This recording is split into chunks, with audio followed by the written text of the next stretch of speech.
Hello students, मैं हूं Shubham Goswami and welcome back to my channel Shubham lecturer. Student, अगर आप 12th में हैं और आपको बोर्ड एग्जाम देना है तो ये वीडियो आपके लिए बहुत ही ज़्यादा इंपॉर्टेंट है, क्योंकि इस वीडियो में मैं आपको क्लास 12 हिंदी व्याकरण के 24 महत्वपूर्ण प्रश्नों को आंसर के साथ बताऊंगा। यानी कि इस वीडियो में हम 12th हिंदी व्याकरण के 24 महत्वपूर्ण प्रश्नों को एक ही वीडियो में पढ़ेंगे, वो भी आंसर के साथ। देखिए, जो 24 क्वेश्चंस मैंने इस वीडियो में लिया है वो आपके हिंदी व्याकरण के 6 अलग अलग टॉपिक से लिए गए हैं। यानी कि 6 टॉपिक के 24 क्वेश्चन मैं आपको इस वीडियो में बताने वाला हूं। वो 6 टॉपिक कौन कौन से हैं? देखिए, सबसे पहला टॉपिक है मुहावरे और लोकोक्तियां, दूसरा है संधि विच्छेद, तीसरा है शब्द युग्म, चौथा है शब्द अर्थ, पांचवा है अनेक शब्दों के लिए एक शब्द और छठवां है वाक्य संशोधन। एक टॉपिक के हम 4 क्वेश्चन देखेंगे, 6 टॉपिक के टोटल आपके होंगे 24 क्वेश्चन। तो आपको इस वीडियो को लास्ट तक देखना है ताकि जो भी क्वेश्चन मैं आपको बताऊं उसका आंसर आप लोग आसानी से लिख सकें अगर आपके बोर्ड एग्जाम में वो क्वेश्चन पूछा जाए। तो ये क्वेश्चंस बहुत ही ज्यादा इंपॉर्टेंट है, तो एक एक क्वेश्चन आपको ध्यान से देखना है। देखिए, सबसे पहले हम बात करेंगे मुहावरे और लोकोक्तियों की, जिसके हम 4 क्वेश्चंस को पढ़ेंगे। तो सबसे पहला क्वेश्चन देखिए हमारा है घोड़े बेचकर सोना। अब आपको पता ही है, मैंने आपको बताया कि पहले इसका अर्थ आपको लिखना है फिर वाक्य प्रयोग करना है। तो घोड़े बेचकर सोना, इसका अर्थ होगा निश्चिंत होना। ठीक है, निश्चिंत होना। निश्चिंत होना का मतलब एकदम निश्चिंत हो जाना। ठीक है, तो निश्चिंत होना। अब यहां पर हम लोग करेंगे वाक्य प्रयोग, हेडिंग ऐसे डालेंगे वाक्य प्रयोग। वाक्य प्रयोग, ठीक है। वाक्य प्रयोग में क्या होगा ये भी आपको पता है। जो आपका क्वेश्चन है घोड़े बेचकर सोना, वो वाक्य में आप लोगों को प्रयोग करना है। जैसे देखिए, सीमा की परीक्षा की परीक्षा समाप्त हो गई, समाप्त हो गई। अब तो वह अब तो वह घोड़े बेचकर सोएगी, घोड़े बेचकर सोएगी। ठीक है, तो घोड़े बेचकर सोएगी। तो देखिए, घोड़े बेचकर सोना, इसका अर्थ पहले आपको लिखना है निश्चिंत होना। ठीक है, अब वाक्य प्रयोग मैंने क्या किया, सीमा की परीक्षा समाप्त हो गई, अब वह तो घोड़े बेचकर सोएगी, यानी कि वो एकदम निश्चिंत होकर सोएगी। ठीक है, उसे परीक्षा का टेंशन नहीं होगा। तो इसीलिए आपको अच्छे से तैयारी करनी है, आपको भी बोर्ड एग्जाम में अच्छा परफॉर्म करना है। उसके बाद में आप लोग जो मर्जी चाहे वो कर सकते हैं, लेकिन जो टाइम आपके पास है उसको आपको पढ़ाई में यूज करना है। अच्छा, दूसरा देखिए 3-5 करना, इसका अर्थ क्या होगा? इसका अर्थ मैं आपको ऑलरेडी बता चुका हूं। देखिए, बहाना बनाना। ठीक है, बहाना बनाना। 3-5 करना का मतलब बहाना बनाना, या आप एक और इसका अर्थ लिख सकते हैं इधर उधर की बात करना। ठीक है, अब इसका वाक्य प्रयोग करेंगे हम लोग, हेडिंग डालेंगे वाक्य प्रयोग। ठीक है, देखिए ध्यान से देखना है, बहुत ही इंपॉर्टेंट है ये वीडियो आप सभी के लिए, क्योंकि ये क्वेश्चन आपके लिए मोस्ट इंपॉर्टेंट है। तो देखिए, वाक्य प्रयोग में हम क्या करेंगे, देखिए यहां पर लिखेंगे काम करने का मन नहीं है, काम करने का मन नहीं है, मन नहीं है। ठीक है, तो 3-5 मत करो, तो 3-5 मत करो। ठीक है, तो देखिए 3-5 करना यानी कि बहाना बनाना। तो देखिए, काम करने का मन नहीं है तो 3-5 मत करो, यानी कि काम करने का मन नहीं है तो बहाना मत बनाओ। तो देखिए 3-5 करना आपके वाक्य में आ चुका है, यही होगा आपका वाक्य प्रयोग। ऐसे तीसरा देखिए हमारा है, तीसरा है बिजली गिरना। ठीक है, अब बिजली गिरना का अर्थ तो आप लोगों को पता ही होगा।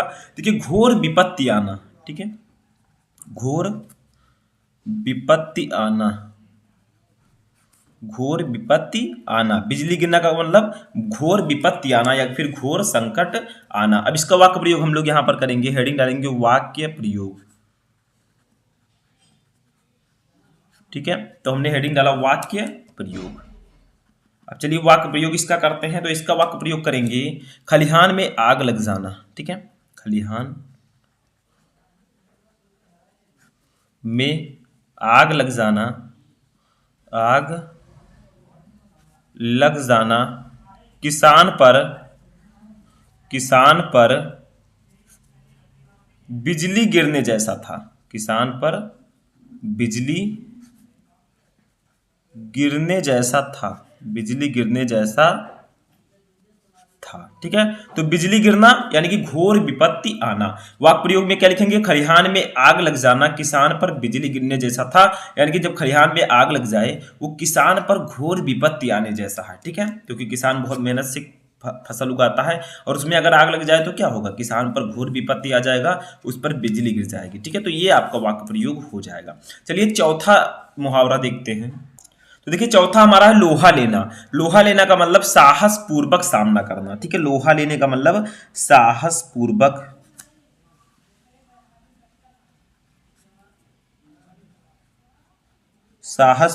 कार्य करना। ठीक है, तो लोहा लेना यानी कि साहस पूर्वक कार्य करना। अब इसका वाक्य प्रयोग हम करेंगे। वाक्य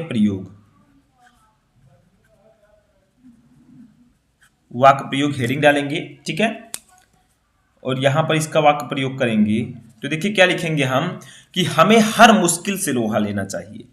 हमें हर मुश्किल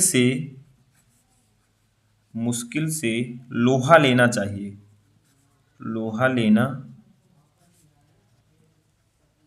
चाहिए। ठीक है, तो लोहा लेना यानी कि साहस पूर्वक कार्य करना। तो हमें हर मुश्किल से लोहा लेना चाहिए, यानी कि हमें हर मुश्किल से साहस पूर्वक कार्य करना चाहिए, हर मुश्किल से साहस पूर्वक लड़ना चाहिए। ठीक है, तो ये आपका हो जाएगा मुहावरा। तो 4 मुहावरे मैंने आपको बताए, चारों समझ में आ गए होंगे। अब दूसरा टॉपिक हमारा है संधि विच्छेद। जो हमारा 5वां क्वेश्चन होगा वो संधि विच्छेद से होगा। देखिए क्वेश्चन क्या है कि उभावपी का संधि विच्छेद है। जैसे उभावपी दिया गया है, इसका सही संधि विच्छेद आपको इन चारों में से चूज करना है।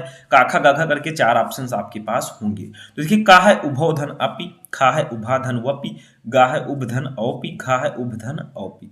तो इसका राइट आंसर होगा ऑप्शन नंबर का उभौधन अपि। उभावपी का संधि विच्छेद होगा उभौधन अपि। तो ये का वाला ऑप्शन आपका सही होगा। ऐसे ही आपको जो सही ऑप्शन है उसको लिखना है। ठीक है, 6 नंबर हमारा इत्युक्त्वा का संधि विच्छेद है। इत्युक्त्वा का सही संधि विच्छेद क्या होगा? का है इत्यधन उक्त्वा, खा है इत्यधन उक्त्वा, गा है इतिधन उक्त्वा, घा है इत्यधन उक्त्वा। तो इसका राइट आंसर होगा ऑप्शन नंबर का इत्यधन उक्त्वा। ठीक है, ये इत्युक्त्वा का सही संधि विच्छेद होगा।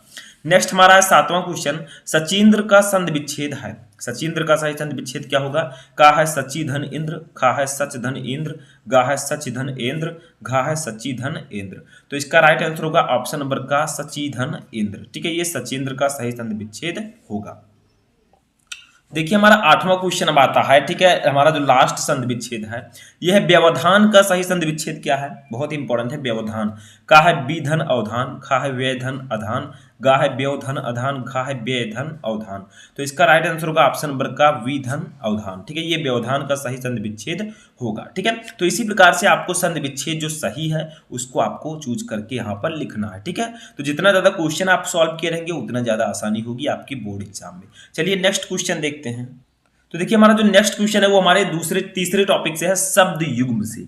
शब्द युग्म का मतलब 2 शब्दों का जोड़ा। ठीक है, जैसे देखिए हमारा फर्स्ट है यहाँ पर, देखिए ये ठीक है, अधूत अवधूत। ठीक है, तो यहां पर आपको क्या करना है, इसका सही अर्थ आपको चुनना है। जैसे अधूत अवधूत, तो अधूत जो है इसका पहले उसका अर्थ पहले होगा, जो बाद में है उसका अर्थ बाद में। तो सही अर्थ आपको चूज करके यहां पर लिखना है।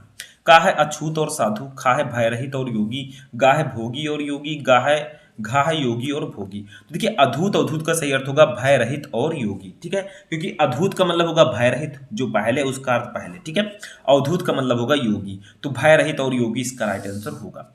10 नंबर हमारा स्वपक्ष। स्वपक्ष थोड़ा सा डिफरेंस है, देखिए इसमें ये वाला सा है, इसमें दूसरा सा है, बस आपको सही अर्थ बताना है। का है दुष्ट और सज्जन, खा है चांडाल और स्वयं पाकी, गा है स्वयं पाकी और चांडाल, घा दुर्जन और साधु। तो इसका राइट आंसर होगा ऑप्शन नंबर खा, चांडाल और स्वयं पाकी। यानी कि स्वपच का मतलब चांडाल, स्वपच का मतलब स्वयं पाकी। तो ये खा वाला ऑप्शन आपका सही होगा, चांडाल और स्वयं पाकी। तो जो सही ऑप्शन है आपको वही चूज करके लिखना है। 11 नंबर क्वेश्चन हमारा है कि कंकाल कंगाल। ठीक है, इसका राइट आंसर क्या होगा? का है मृत शरीर और पक्षी, खा है अस्थि पंजर और निधन, गा है ढांचा और कमी, खा है हड्डी और गरीब। तो इसका राइट आंसर होगा ऑप्शन नंबर खा। ठीक है, ऑप्शन नंबर खा, अस्थि पंजर और निर्धन। यानी कि कंकाल का मतलब होगा अस्थि पंजर, जो हमारा स्केलेटन सिस्टम है, और कंगाल का मतलब होगा निर्धन। तो अस्थि पंजर और निर्धन इसका राइट आंसर होगा।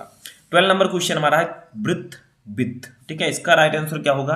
का है चरित्र और धन, खा है धन और दौलत, गा है गिरोह और घर, घा है गांव और घर। तो इसका राइट आंसर होगा ऑप्शन नंबर का चरित्र और धन, यानी कि वृत्त का मतलब चरित्र और वित्त का मतलब धन। ठीक है, तो ये का वाला ऑप्शन आपका सही होगा, चरित्र और धन। ठीक है, तो शब्द युग में आपको सही अर्थ चूज करके यहाँ पर लिखना होता है। चलिए नेक्स्ट क्वेश्चन देखते हैं। तो देखिए हमारा नेक्स्ट क्वेश्चन जो है 13 नंबर, ये हमारे नेक्स्ट टॉपिक से, जिसका नाम है शब्द अर्थ। इसे हम अनेकार्थी शब्द के नाम से भी जानते हैं, पर्यायवाची शब्द के भी नाम से जानते हैं, जो आप पहले पढ़ते थे। ठीक है, पर्यायवाची शब्द जैसे देखिए मित्र, मित्र को और हम किन नामों से जानते हैं वही आपको यहाँ पर लिखना है। तो देखिए मित्र को हम दोस्त भी कहते हैं, आप सभी को पता है, इसमें कोई संदेह नहीं है। ठीक है, और मित्र को सूर्य की भी पर्यायवाची मित्र होती है, तो मित्र का पर्यायवाची शब्द आप लिख सकते हैं दोस्त और सूर्य। 14 नंबर है लक्ष्य। लक्ष्य को और हम किन नामों से जानते हैं? देखिए लक्ष्य को हम निशाना भी कहते हैं, निशाना, उसके बाद में बहाना। ठीक है, उद्देश्य, उद्देश्य, इन सब चीजों को हम लक्ष्य के नाम से भी जानते हैं, यानी कि इनके कई नाम हैं। 15 नंबर हमारा सारंग। सारंग को और किन नामों से जानते हैं? देखिए किसान। ठीक है, सॉरी, सारंग को हम बादल कह सकते हैं, बादल, कमल, कोयल, स्त्री। ठीक है, बादल, कमल, कोयल,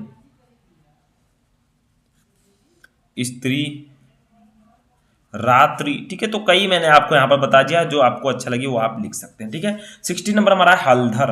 हलधर को और किन नामों से जानते हैं? इसका अनेकार्थी शब्द क्या होगा?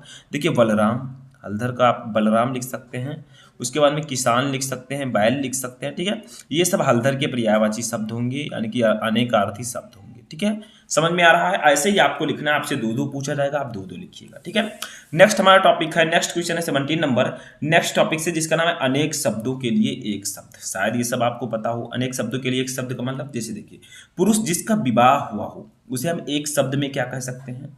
उसको हम कह सकते हैं विवाहित। ठीक है, विवाहित, तो पुरुष जिसका विवाह हुआ हो उसे एक शब्द में हम कह सकते हैं विवाहित। ठीक है, नेक्स्ट हमारा 18 नंबर, जो शिक्षा देता हो उसे हम क्या कहते हैं बताइए? इंग्लिश में टीचर और हिंदी में बोले तो शिक्षक। ठीक है, हिंदी में शिक्षक, तो जो शिक्षा देता हो उसे हम लोग शिक्षक कहते हैं। अगर इंग्लिश में पूछा जाएगा तो आप टीचर लिखेंगे। ठीक है, नेक्स्ट हमारा 19 नंबर है, जिसका जन्म ना हुआ हो उसे हम एक शब्द में कहते हैं अजन्मा। ठीक है, अजन्मा। ठीक है, तो एक शब्द में हम इसे कहते हैं।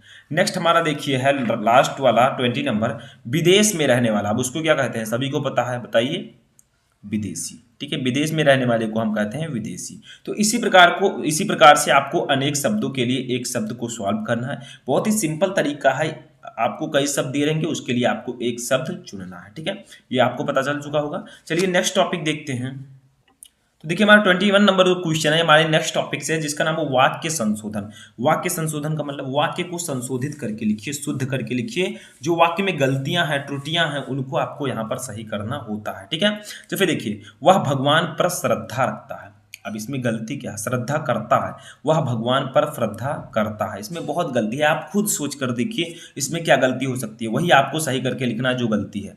देखिए आपको लिखना है वह भगवान पर नहीं, पर के स्थान पर में लिखना है, वह भगवान में श्रद्धा, और कर्ता के स्थान पर लिखना है रखता है, रखता है। ठीक है, तो वह भगवान में श्रद्धा रखता है। ठीक है, इस प्रकार से आपका ये सही होगा। 22 नंबर क्वेश्चन हमारा है, गुड़ का स्वाद मधुर मीठा है। अब इसमें गलती क्या है? देखिए मधुर भी मीठा भी दोनों सेम वर्ड है, आपको सिर्फ एक ही लिखना है। मधुर का मतलब भी मीठा होता है और मीठा का मतलब भी मीठा, तो आपको लिखना है गुड़ का स्वाद, गुड़ का स्वाद। आप एक ही लिख सकते हैं, तो हम लिख देते हैं यहाँ पर मीठा है, गुड़ का स्वाद मीठा है। ठीक है, अब ये आपका वाक्य सही है, ये गलत था, ये सही है। ठीक है, नेक्स्ट हमारा है 23 नंबर, दही बहुत खट्टी है। तो इसमें क्या करना है? दही बहुत कोई लिखने की जरूरत नहीं है, क्योंकि दही खट्टी है। ठीक है, इतना ही आप लिख देंगे, ये सही हो जाएगा। ठीक है, ऐसी थोड़ी थोड़ी गलतियां होंगी, वो आपको सही करना होगा। 24 नंबर है, अध्यापक महोदय कक्षा में पढ़ा रहा है। इसमें गलती क्या है? देखिए आप अध्यापक के लिए रेस्पेक्ट के रूप में लिखेंगे, रेस्पेक्ट करेंगे अध्यापक का, तो रहा के स्थान पर रहे रहेगा और हैं। ठीक है, तो अध्यापक महोदय कक्षा में पढ़ा रहे हैं। ठीक है, तो लिखेंगे अध्यापक महोदय कक्षा में पढ़ा रहे हैं, पढ़ा रहे हाँ, ठीक है? तो ये आपका अब सही होगा, अध्यापक महोदय कक्षा में पढ़ा रहे हैं, ठीक है? तो ये आपका राइट हो जाएगा, इसी प्रकार से आपको सही करके लिखना है। देखिए यहाँ पर मैंने आपको 24 क्वेश्चंस बताए जो कि 12th हिंदी व्याकरण के 6 अलग-अलग टॉपिक से थे। आप लोग कमेंट बॉक्स में बताइए कि इन 24 क्वेश्चन में से कितने क्वेश्चन आपको ऑलरेडी पता थे और कितने क्वेश्चन आपको समझ में आ गए। हम मिलेंगे नेक्स्ट वीडियो में नेक्स्ट टॉपिक के साथ, तब तक आप लोग अपनी तैयारी करते रहें और किसी भी टॉपिक में क्वेरी है तो कमेंट करके बताएँ ताकि मैं उस पर वीडियो बना सकूं।